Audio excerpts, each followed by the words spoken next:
Hey everybody, it's Sherman Ray, publisher of Black Success Magazine.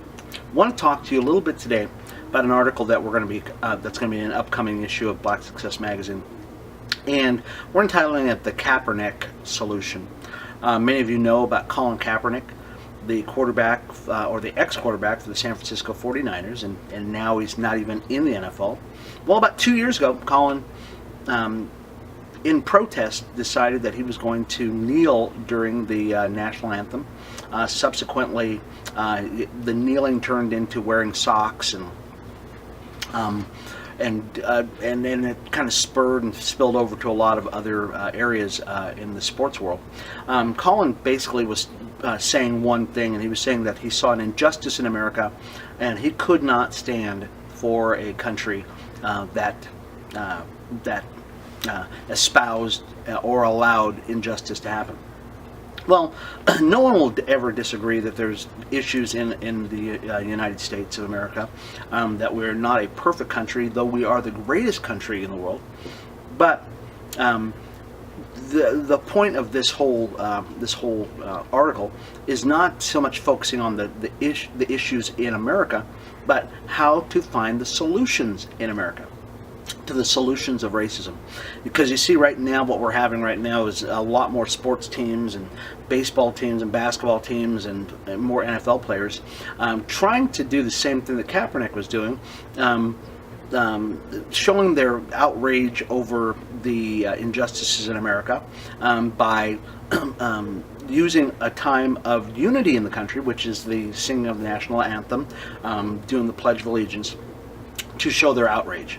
And so I'm offering 3 or 4 different solutions to the issues of racism and the racial divide in America. So let me give you just a couple of them right now. The first one is what I call blacks need to look at ourselves. We've probably all seen or heard the old adage that says whenever you point at somebody, there's always 3 fingers pointing back at you. And in a nutshell, what that means is you need to take a look at the issues that you can solve in yourselves, rather than just continuing to point out the problems. And in America, that's what we tend to do right now. Is we tend to point a finger at the things that are going wrong in the world, as opposed to looking at the solutions and what we personally can do. Now, as an African American, I cannot control the society, but I can control me. And as African American people, we can control ourselves. So what can we do as African Americans? Well, the first thing is we can work on our own thinking. Everything begins with a thought. It begins with our programming and the way we perceive ourselves. We're actually dealing with that in a book that I'm writing right now called Paradigm Shift. But we need to begin to look at ourselves. How do we believe we are? Who do we believe we are? How do we fit in society? Because that is going to affect the way we act and the way we perceive America, and we perceive the way people look at us.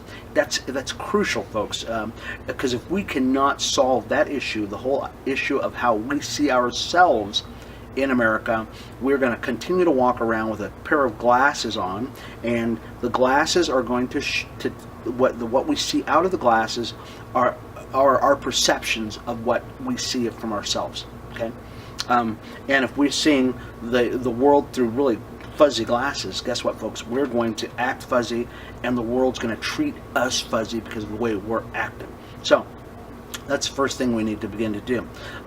So our thinking, the way, and athletes, I'll tell you, athletes could do a great service with their money right now, and their money and their time. Right now, athletes use all of their charitable, or I should say a large proportion of their charitable time and resources to the United Way. United Way is a great organization, but I believe that African Americans could use their money and their time in a whole different way. How about giving their money to the United Negro College Fund, or Black Girls Foundation, or any number of Black or African American centric or focused organizations that would actually directly impact the Black community? Hey, not a bad idea. I think it would be something that would work. United Way wouldn't be too upset, wouldn't be too excited about it, but hey, the United Way has their goal, African American people need to have our goals, and that is to begin to work on the African American people. The third thing we could continue to do within my 3 steps is what the media, what the media, and especially African American media, can do to help African Americans. Right now, if you've heard of the man by the name of Sidney Poitier, Sidney Poitier was back in the 50s and 60s one of the preeminent actors of his time. And what Sidney did is he said, I will never accept an acting job or movie job unless it portrays black people as positive, in a positive light. This is huge. And so blacks right now in media need to reassess what they're actually putting on TV. What portrayal are they showing African Americans? Now, we're not talking about society in general. We're just talking about the black media companies, those who produce, direct, write, screenwrite, movies or books or whatever, music especially. How are they portraying African Americans? Okay?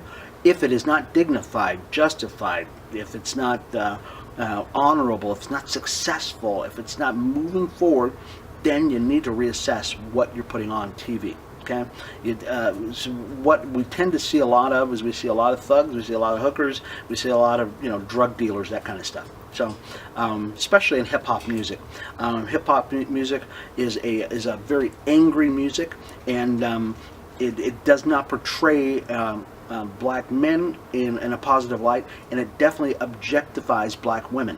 And so we should shun those types of things. We should shun anything that does not show black people in a positive light.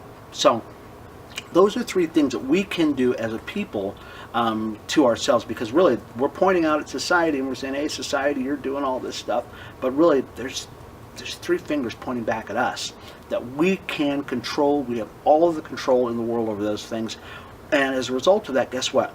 Society will start looking at us differently. Okay, if we're walking around in a shirt that looks, this is my casual shirt, but I am not going to get stopped by a cop by walking down the street with a casual shirt on and wearing decent clothes. Okay, but if I'm walking around sagging, wearing dreadlocks, big gold chain sticking off my neck and stuff like that, wearing a hoodie over my head, guess what, folks? The tendency is for people to look at us a little differently. So we have control over those things, and we can control those. So there is another part to this. What is society's part in this whole thing? What can society do to help with the healing process within the African American community? Because there is a component that society can do. Okay, society acts in response to what it sees. Okay, and so society has been programmed to act a certain way towards blacks too. I went to Jamaica a few years ago, and as an African American raised in America, when I went to Jamaica, which is 99% black, I had a certain bias that I exhibited when I went there. And why? It's because I, as an African American, have been programmed here in American society to see black people as a certain way too, even though I'm black. Go figure. So, what can society in America do? Begin to acknowledge that, hey, there might be a bias, there might be something that they can do also to not prejudge people when they see them. Okay, and we're not talking about everybody, okay, because there's plenty of great white folks out there, and there's plenty of great Indians and Hindus and all those other people. But by and large, there's been a general programming of American society that we have to acknowledge. And once we acknowledge that and we begin to start really kind of thinking about it more and more, why am I treating this person this way? Why am I hiring that person? Am I looking at that person as a person, or am I looking at that person as a person of color? Okay, those are some things we need to continue to look at. So society can actually do its part to help in the healing process, but it's going to take all of us together, because guess what? We still live in America. America is the greatest social experiment on the planet by far. No one can ever outdo America. We are the greatest country on this planet. But we can be better. We can always be better, folks. And it's going to take all of us together, working together, to make that happen. It's been Sherman, right? Black Success Magazine. Hope you enjoyed this, folks. Take a look at the article. We're going to be putting the article up pretty soon. We hope you really enjoy it, and we're going to be, like I said, we've got a couple of books that are coming out that are going to address this a little bit more. But we are here as an organization to inspire, to encourage, and to motivate you to being the best you can be. Thanks a lot, folks. Bye-bye.